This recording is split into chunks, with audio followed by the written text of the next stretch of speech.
รวยเขารวยไปโดนแล้วสบายดีก่อนอื่น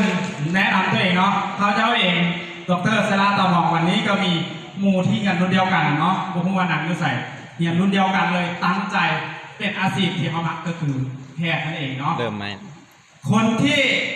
เฮ็ดให้ชีวิตสลาเปลี่ยนสลาลืมอะไรเลยคนนี้เปรียบเสมือนอ้ายแล้วก็เหมือนกับพ่อบอกทุกสิ่งทุกอย่างสลาคิดถึงเขาตลอดเลยและคิดว่าเขาคือส่วนหนึ่งของชีวิตขอเสียงตบมือดังๆให้พิเศษทัศพลวรบุตรวันนี้เดี๋ยว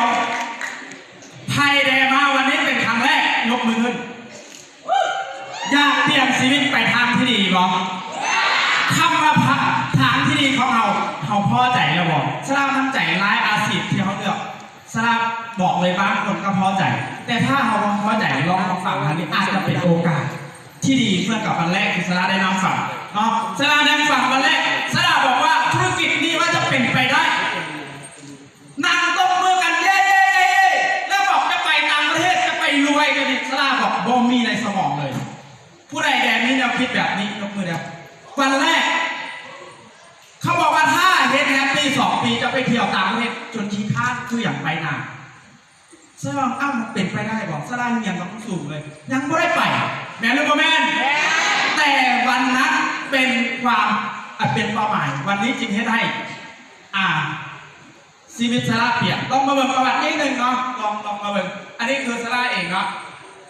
เบิ่งเกิดเบิ่งเสื้อเบิ่งอย่างเสื้อบ่งบอกถึงว่า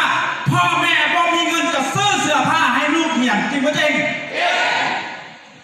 บ่เคยได้ซื้อมีแต่คนมาบริจาค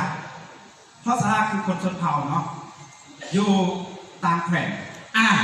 วันนี้เขาบอกความจนบ่แม่นกำลังผ่านอีหลีเนาะแค่เปลี่ยนความคิดวันนี้สลาเองตั้งใจเรียนให้ได้สิ่งที่สลาอยากเป็นคือแพทย์หมอ